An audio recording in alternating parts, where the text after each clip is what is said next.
नमस्कार, मैं ज्योतिषाचार्य पंडित राजेश अवस्थी आप सभी का आपके अपने YouTube चैनल कुंडली किस्मत की पर स्वागत। जन्म कुंडली के सप्तम भाव में बैठा हुआ बृहस्पति व्यक्ति के जीवन में किस तरह के फल, किस तरह के प्रभाव प्रदान करता है, किस तरह की घटनाएं व्यक्ति के जीवन में सप्तम भाव यानी 7th हाउस में बैठे हुए बृहस्पति के कारण घटित होती हैं, किस तरह की स्थितियां परिस्थितियां देवगुरु बृहस्पति सप्तम भाव में बैठे होने के प्रभाव से व्यक्ति के जीवन में प्रदान करते हैं, आज इसी विषय पर बात करें। देखिए, आपने बहुत से लोगों के जीवन में देखा होगा कि जो व्यक्ति शादी से पहले बहुत सामान्य सा और साधारण सा जीवन जी रहे होते हैं, शादी के बाद कुछ समय में ही उनके जीवन में सुख, समृद्धि, सफलता, उन्नति सभी कुछ आ जाता है। उनकी आर्थिक स्थिति जो शादी से पहले बहुत सामान्य थी, वो शादी के बाद उनकी आर्थिक स्थिति काफी अच्छी हो जाती है। धन प्राप्ति के साधन बहुत अच्छे हो जाते हैं, अच्छा मकान हो जाता है, अच्छा वाहन हो जाता है। कहने का मतलब यह है कि शादी से पहले जो बहुत साधारण सा जीवन व्यक्ति का होता है, वो शादी के बाद काफी अच्छी कंडीशन में आ जाते हैं और उनके पास सुख, समृद्धि, संपन्नता सभी कुछ जीवन में आ जाती है। लोग सोचते हैं कि शादी के बाद अचानक से ऐसा क्या हो गया, क्या कोई धनी ससुराल मिल गई या ससुराल वालों का जो है कृपा है, क्या है। तो लोग इस तरह की बातें करते हैं और सोचते हैं। तो इस तरह का जो प्रभाव और फल प्रदान करते हैं वो करते हैं सप्तम भाव में बैठे हुए गुरु, क्योंकि शादी के बाद व्यक्ति की किस्मत चमकती है, उसका भाग्योदय होता है अगर जन्म पत्रिका के सप्तम भाव में देवगुरु बृहस्पति बैठे। लेकिन सबके जीवन में जिनकी जन्म कुंडलियों के सप्तम भाव में बृहस्पति बैठा हो, उनके सभी के जीवन में एक जैसी घटनाएं घटित नहीं होती, अलग अलग होती। जैसे बहुतों के जीवन में ऐसा होता है कि व्यक्ति का विवाह होता है तो उन्हें एक संपन्न और धनवान परिवार में उनका विवाह हो जाता है और उस परिवार के लोग यानी ससुराली जन व्यक्ति को उसकी आर्थिक स्थिति में मदद करते हैं, पैसे से मदद करते हैं। अगर व्यक्ति का कार्य कारोबार कुछ नहीं है या बहुत साधारण स्तर का है तो वो नया बिजनेस खुलवाते हैं। नौकरी प्राप्ति के लिए जो भी धन की जरूरत होती है वो लगाते हैं। अपने व्यवसाय में व्यक्ति को शामिल कर लेते हैं, विदेश भेजते हैं। कहने का मतलब यह है कि व्यक्ति को शादी के बाद उस परिवार से जिसमें व्यक्ति की शादी हुई उससे काफी आर्थिक सहायता मिलती है, सहयोग मिलता है और व्यक्ति जो शादी से पहले बहुत सामान्य सा जीवन जी रहा था वो शादी के बाद सुख, संपन्नता, वैभव, समृद्धि सभी कुछ प्राप्त कर लेता है। तो ऐसा भी तब व्यक्ति के जीवन में घटित होता है जब जन्म कुंडली के सप्तम भाव में देवगुरु बृहस्पति बैठते हैं, क्योंकि बृहस्पति विस्तार का कारक है, भाग्य का कारक है, सुख, समृद्धि और संपन्नता का कारक है। बातों के जीवन में घटित होता है जिनकी जन्म कुंडलियों के सप्तम भाव में गुरु बैठते हैं कि व्यक्ति का विवाह होता है और विवाह के बाद व्यक्ति की अच्छी नौकरी लग जाती है या व्यक्ति का कारोबार व्यापार खूब दिन दूनी रात चौगनी उन्नति करने लगता है और व्यक्ति के जीवन में धन के रास्ते खुलते हैं। व्यक्ति अपने जीवन में सारे सुख, वाहन सुख, मकान का सुख और भौतिक सुख सभी प्रकार का व्यक्ति के जीवन में उपलब्ध हो जाता है। कहने का मतलब यह है कि जन्म कुंडली के सप्तम भाव में अगर बृहस्पति बैठा हो तो बृहस्पति विवाह के द्वारा व्यक्ति का भाग्योदय करता है, उसकी किस्मत शादी के बाद चमकती। अब सप्तम भाव में बैठे हुए बृहस्पति के द्वारा विवाह के माध्यम से ही क्यों किस्मत चमकती है, क्योंकि सप्तम भाव जन्म कुंडली का जाया भाव, विवाह भाव, दाम्पत्य जीवन का भाव, विपरीत लिंगी का भाव, रति सुख का भाव है, काम वासना पूर्ति का भाव, विवाह का भाव। अगर किसी स्त्री की जन्म पत्रिका में सप्तम भाव में देवगुरु बृहस्पति बैठते हैं तो ऐसी स्त्री का विवाह कई बार धनवान परिवार में हो जाता है और विवाह के बाद स्त्री को सभी प्रकार की सुख सुविधाएं, संपन्नताएं और सुख के साधन सहज ही उपलब्ध हो जाते हैं। या किसी स्त्री के साथ कुछ इस तरह का घटनाक्रम घटित होता है कि विवाह के बाद स्त्री अपने करियर, अपने प्रोफेशन में आगे बढ़ती है और उसमें बहुत सफलता प्राप्त करती है और अपने दम पर वो अच्छी नौकरी में आती है, अपना जो छोटा सा व्यापार था उसका वो बहुत आगे बढ़ता है, फैलता है। यानी अपने दम पर वो विवाह के बाद सुख, समृद्धि और संपन्नता प्राप्त करती है, क्योंकि स्त्री की जन्म पत्रिका में बनने वाले राजयोग उसके विवाहोपरांत पति के द्वारा घटित होती। सामान्य स्तर का जीवन जीने वाली महिलाएं जिनके सप्तम भाव में गुरु बैठता है वो शादी के बाद बहुत अच्छी स्थिति में आ जाती हैं, क्योंकि देव गुरु बृहस्पति सप्तम भाव में बैठकर सुख, समृद्धि और संपन्नता प्रदान करते हैं। सप्तम भाव विवाह स्थान है, भोग का स्थान है, विपरीत लिंगी का स्थान है, प्रेम का स्थान है, पति का स्थान है, पत्नी का स्थान। तो जिन जातकों की जन्म कुंडली में सप्तम भाव में देव गुरु बृहस्पति बैठे हैं उनका भाग्योदय निश्चित रूप से विवाह के बाद होता है। विवाह के बाद जीवन में सुख, समृद्धि व सफलता का नया दौर आरंभ होता है। विवाहोपरांत यानी विवाह के बाद आफ्टर मैरिज धन, वैभव, यश और सफलता ऐसे व्यक्ति के जीवन में आती है। इसके साथ साथ चूंकि बृहस्पति नवग्रहों में सर्वाधिक शुभ ग्रह माने जाते हैं और सप्तम भाव में बृहस्पति जैसा शुभ ग्रह बैठेगा तो व्यक्ति को पूर्ण दाम्पत्य सुख मिलता है, वैवाहिक जीवन उत्तम होता है। गुरु धन व सुख का नैसर्गिक कारक होने के कारण व्यक्ति को धनी ससुराल मिलने की संभावना बढ़ जाती है। निश्चय ही सप्तम भाव में बैठा हुआ गुरु विवाह एवं दाम्पत्य जीवन के लिए नितांत उत्तम योग प्रदान करता है। अब सप्तम भाव में बैठा हुआ गुरु लग्न को देखता है। लग्न कौन है? लग्न आप स्वयं होते हैं। लग्न से आपका जन्म होता है, आपकी संपूर्ण शारीरिक व्यवस्था, शारीरिक स्थिति, प्राण शक्ति सभी कुछ लग्न प्रदान करता है। और लग्न पर देव गुरु बृहस्पति की सप्तम दृष्टि, जो कि बृहस्पति की दृष्टि में अमृत होता है, तो आयुष्य सुनिश्चित करती है, अर्थात दीर्घायु योग बृहस्पति प्रदान करते।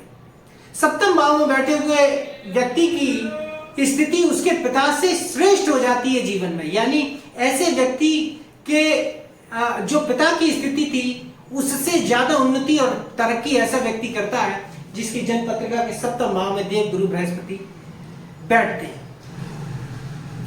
अब सप्तम भाव में अगर बृहस्पति बैठता है तो जीवन साथी कैसा? देखिए, सप्तम भाव में बैठा हुआ बृहस्पति व्यक्ति को गुणवान जीवन साथी देता है। व्यक्ति गुणवान होता है। अगर पुरुष की जन्म पत्रिका के सप्तम भाव में देवगुरु बृहस्पति बैठे हुए, जुपिटर बैठा हुआ है, गुरु बैठा हुआ है, तो उसे एक निष्ठावान और पति परायण अर्थात पतिव्रता स्त्री की प्राप्ति का योग होता है। स्त्री की जन्म पत्रिका के सप्तम भाव में अगर बृहस्पति बैठता है तो पति के ओर से व्यक्ति स्त्री सुखी होती है। ऐसी स्त्री को विद्वान और धार्मिक पति प्राप्त होता है, गुणवान पति प्राप्त होता है, चरित्रवान पति प्राप्त होता है। यानी स्त्री हो या पुरुष अगर सप्तम भाव में देवगुरु बृहस्पति बैठेंगे तो व्यक्ति का जीवन साथी लॉयल होता है, चरित्रवान होता है। अगर स्त्री की जन्म पत्रिका के सप्तम भाव में देवगुरु बृहस्पति बैठते हैं तो कई बार ऐसा होता है कि स्त्री का विवाह किसी साधारण पुरुष के साथ होता है, लेकिन सप्तम भाव में बैठे हुए बृहस्पति के प्रभाव से उसका पति विवाहोपरांत पद, प्रतिष्ठा और उन्नति प्राप्त करता है, उसकी भाग्योन्नति होती है। यानी स्त्री की जन्म पत्रिका के सप्तम भाव में बैठे हुए गुरु के प्रभाव से विवाहोपरांत स्त्री का पति जीवन में सुख, समृद्धि और सफलताएं पाता है। इसके साथ साथ सप्तम भाव में बैठा हुआ बृहस्पति अगर शुभ ग्रहों की दृष्टि युति में है, यानी बृहस्पति सप्तम भाव में बैठा हुआ है और उसके साथ में शुभ ग्रह बैठा हुआ है या शुभ ग्रह की दृष्टि है, तो ऐसा बृहस्पति बहुत सुखदायी दाम्पत्य जीवन प्रदान करता है, एक अच्छा जीवन साथी होता है, जीवन साथी सुंदर भी होता है। देखिए, लॉयल, चरित्रवान, पतिव्रता या पत्नीव्रता जीवन साथी का क्या है? जो आपके लिए सेवा में सदैव तत्पर रहे, आपके मनोनुकूल आचरण और व्यवहार करे, ऐसा जीवन साथी अगर स्त्री की जन्म पत्रिका में बृहस्पति बैठता है तो पति पत्नीव्रता, और अगर पुरुष की जन्म पत्रिका के सप्तम भाव में गुरु बैठे हो तो पतिव्रता स्त्री का यही अर्थ शास्त्रों में बताया गया है। यानी आपके हिसाब से कार्य व्यवहार करने वाली स्त्री या पुरुष, आपकी सेवा करने वाला, आपके प्रति डेडिकेटेड, चरित्रवान, निष्ठावान जीवन साथी की प्राप्ति होती है। और दाम्पत्य सुख के लिए यह बहुत बड़ा योग माना जाता है सप्तम भाव में देवगुरु बृहस्पति का बैठना। और ऐसे भाग्यवान बहुत कम लोग होते हैं जिनके सप्तम भाव में देवगुरु बृहस्पति बैठते हैं और बहुत योग्य जीवन साथी की प्राप्ति होती है। इस योग का विचार स्त्री और पुरुष दोनों की जन्म पत्रिका में किया जाता है। अगर सप्तम भाव में बैठा हुआ बृहस्पति शनि या राहु के प्रभाव में आ जाएगा, यानी सप्तम भाव में अगर बृहस्पति बैठा हुआ है और उस पर शनि और राहु का योग बन जाए या दृष्टि युति बन जाए, तो ऐसे व्यक्ति की विवाह के में रुचि लगभग समाप्त हो जाती है। यानी ऐसा व्यक्ति विवाह नहीं करना चाहता, और अगर ऐसे व्यक्ति का विवाह होता भी है तो बड़ा दबाव ऐसे व्यक्ति पर बनाया जाता है, तब उस व्यक्ति का विवाह होता है। यानी सप्तम भाव में देवगुरु बृहस्पति बैठे हो और वो पाप प्रभाव में आ जाएं, शनि और राहु जैसे ग्रहों की दृष्टि युति में आ जाएं, तो व्यक्ति की विवाह में रुचि समाप्त हो जाती है। व्यक्ति विवाह में रुचि नहीं रखता है, वैवाहिक संस्था में उसका विश्वास और भरोसा नहीं होता है। लेकिन ऐसे व्यक्ति पर जब दबाव बनाता है उसका परिवार, तो उसे मजबूरन विवाह करना पड़ता है। जिसके सप्तम भाव में बृहस्पति बैठे हो, ऐसे व्यक्ति की रुचि नौकरी की बजाय व्यापार में बहुत अधिक होती है। व्यक्ति बहुत दायित्वों का और अपने कर्तव्यों का निर्वाह करने वाला होता है। ऐसा व्यक्ति अपने परिवार, पत्नी, बच्चों से बहुत प्रेम करने वाला होता है और अपनी जिम्मेदारियां पूरी तरह से निभाने वाला होता है, चाहे स्त्री हो या पुरुष हो। जातक का जीवन साथी भी उसी के समान कंधे से कंधा मिलाकर अच्छे बुरे समय में सहयोग करने वाला मिलता है। पति पत्नी में आपस में प्रेम, विश्वास और एक दूसरे के लिए समर्पण की भावना होती है अगर सप्तम भाव में देवगुरु बृहस्पति बैठते हैं। लेकिन अगर सप्तम भाव में बृहस्पति नीच राशि का बैठा हो या पाप प्रभाव में बैठा हो, तब व्यक्ति के दाम्पत्य सुख का नाश होता है। यानी तब व्यक्ति को वैवाहिक जीवन में सुख की बजाय दुख और क्लेश की स्थितियां प्राप्त होती हैं। पति पत्नी अलग रहते हैं या तलाक जैसी घटनाएं व्यक्ति के जीवन में घटित होती है। बृहस्पति अगर सप्तम भाव में नीच राशि यानी मकर राशि पर बैठा हो तो दो विवाह के योग बनते हैं या दो स्त्रियों का योग बनता है, और स्त्री की जन्म पत्रिका में दो पुरुषों का योग बन जाता है।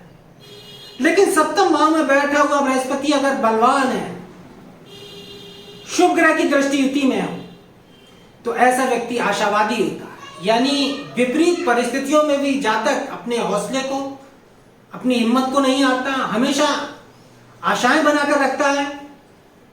और ऐसे व्यक्ति न्याय के पक्षधर होते हैं, यानी हमेशा सही बात का समर्थन करते हैं, गलत बात का विरोध करते हैं, ईमानदार होते हैं।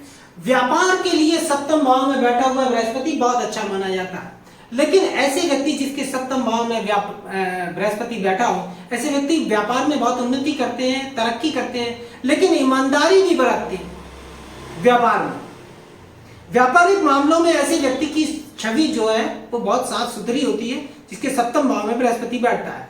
किसी भी प्रकार का अन्याय या गलत व्यवहार ऐसे व्यक्ति को रास नहीं आता। लेकिन समस्या यह होती है कि जिसके सप्तम भाव में बृहस्पति बैठता है वो सबको अपने जैसा साफ सुथरा और सच्चे हृदय का मान लेता है, मतलब अपने जैसे ही समझता है, जिसके कारण व्यक्ति को कई बार हानि का भी सामना करना पड़ता है। सप्तम भाव में बैठा हुआ बृहस्पति अगर कर्क राशि का हो यानी उच्च राशि में हो या अपनी राशियों में बैठा हो, धनु या मीन राशि में हो, तो ऐसे व्यक्ति का विवाह धन वैभव और संपन्न परिवार में होता है। अगर पुरुष की जन्म पत्रिका में सप्तम भाव में बृहस्पति उच्च राशि में बैठा हुआ है या अपनी स्वराशि धनु में बैठा हुआ है या मीन राशि में बैठा हुआ है, तो ऐसे व्यक्ति का विवाह धनी परिवार में होगा, अर्थात व्यक्ति को संपन्न ससुराल मिलेगी। अगर स्त्री की जन्म पत्रिका में है तो संपन्न ससुराल मिलती है स्त्री को भी, और ऐसा व्यक्ति को बहुत अच्छा जीवन साथी, सुख प्रदान करने वाला जीवन साथी भी प्राप्त होता है। विवाहोपरांत ऐसे व्यक्ति की उन्नति, प्रगति और भाग्योदय सुनिश्चित होता है। यानी निश्चित रूप से जिसके सप्तम भाव में बृहस्पति शुभ राशि का बैठा हो, उच्च राशि का बैठा हो, अपनी राशि में बैठा हो या शुभ ग्रहों की दृष्टि युति में बैठा हो, तो विवाह होते ही ऐसे व्यक्ति का भाग्योदय होता है, उसकी किस्मत चमकती है और ऐसे व्यक्ति को सभी कुछ भूमि, भवन, वाहन, धन संपदा, आर्थिक स्रोत, उन्नति के लिए जो प्रगति के स्रोत होते हैं वो भी प्राप्त होते हैं। धन प्राप्ति के अच्छे साधन विवाहोपरांत बृहस्पति प्रदान करता है। जिनके सप्तम भाव में बृहस्पति होता है, श्रेष्ठ और संपन्न जीवन ऐसा व्यक्ति जीता है विवाह के बाद। लेकिन जिनके सप्तम भाव में बृहस्पति बैठा हो, ऐसे जातक की धार्मिक और आध्यात्मिक प्रवृत्ति भी होती है, यानी धर्म के प्रति पूरी आस्था होती है। लेकिन ऐसे व्यक्ति अपने भाई बहनों में सबसे ज्यादा श्रेष्ठ और संपन्न होते हैं जिनके सप्तम भाव में देवगुरु बृहस्पति बैठते हैं और उनका व्यक्तित्व और सामाजिक स्थिति बहुत अच्छी होती है, यानी समाज में मान सम्मान और प्रतिष्ठा बहुत अच्छी होती है। सप्तम भाव में बैठे हुए बृहस्पति की पंचम दृष्टि एकादश भाव पर होती है, लाभ स्थान पर। तो ऐसे व्यक्ति को आय और आमदनी बहुत अच्छी रहती है। नौकरी से भी ऐसे व्यक्ति बहुत अच्छा धन कमाते हैं, नौकरी में पदोन्नति होती है, ऊंचे पदों पर पहुंचते हैं ऐसे व्यक्ति जिनके सप्तम भाव में बृहस्पति बैठता है और एकादश लाभ स्थान पर उसकी दृष्टि होती है। अगर व्यापार करते हैं तो व्यापार में बहुत पैसा कमाते हैं, बहुत उन्नति करते हैं। सप्तम भाव में बैठा हुआ बृहस्पति पंचम दृष्टि एकादश भाव पर रखता है, तो ऐसे व्यक्ति की जीवन में अधिकांश इच्छाएं और मनोकामनाएं उनकी पूरी होती हैं।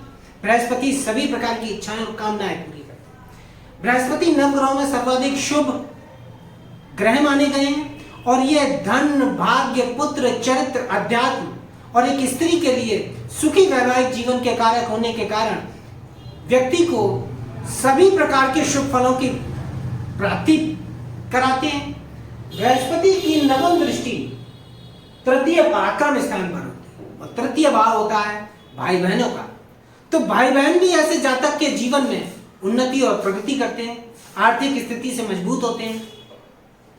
ऐसे व्यक्ति के भाई बहन उसका सम्मान करते हैं सदैव। साहस और पराक्रम भी ऐसे व्यक्ति में कूट कूट कर भरा होता है जिसके सप्तम भाव में देव गुरु बृहस्पति बैठते हैं। सप्तम भाव केंद्र भाव है। अगर सप्तम भाव में उच्च राशि का बृहस्पति, धनु राशि का या मीन राशि का बृहस्पति बैठता है तो पंच महापुरुष राजयोग प्रदान करता है और ऐसे व्यक्ति सरकारी सेवा में आ जाते हैं, बहुत अच्छी पद प्रतिष्ठा और ऊंचे पदों पर पहुंचते हैं। पंच महापुरुष हंस नामक पंच महापुरुष राजयोग के कारण सामान्य रूप से जिनके सप्तम भाव में बृहस्पति बैठता है ऐसे व्यक्ति शिक्षा के जगत में होते हैं, लेक्चरर होते हैं, अध्यापक होते हैं, न्यायाधीश होते हैं, जज होते हैं, वकील होते हैं, बहुत अच्छे बिजनेसमैन होते हैं। और अगर नौकरी और कारोबार में भी हो तो बहुत नाम और पैसा कमाते हैं ये नौकरी और कारोबार से। तो सप्तम भाव में बैठा हुआ गुरु जो कि विवाह स्थान है, सप्तम भाव, विवाह के बाद व्यक्ति का भाग्योदय करता है, उसकी किस्मत चमकती है। तो अगर आपकी भी जन्म पत्रिका के सप्तम भाव में बृहस्पति बैठे हुए हैं तो निश्चित रूप से आपका भाग्योदय विवाह के बाद होगा। विवाह होते ही आपकी किस्मत चमकेगी और आपको जीवन में सभी कुछ जिसकी इच्छाएं और कामनाएं आपने किए बैठे हुए वो सभी कुछ आपको देवगुरु बृहस्पति अपने प्रभाव से प्रदान करेंगे। तो आज के वीडियो में इतना ही। अगर वीडियो अच्छा लगा हो तो वीडियो को लाइक करें, अधिक से अधिक शेयर करें, चैनल को सब्सक्राइब करें, बेल आइकन को प्रेस करें और यदि आप जन कुंडली विश्लेषण करवाना चाहते हैं तो नंबर डिस्क्रिप्शन बॉक्स से प्राप्त करके व्हाट्सएप के जरिए आप उनसे संपर्क कर सकते हैं। नमस्कार।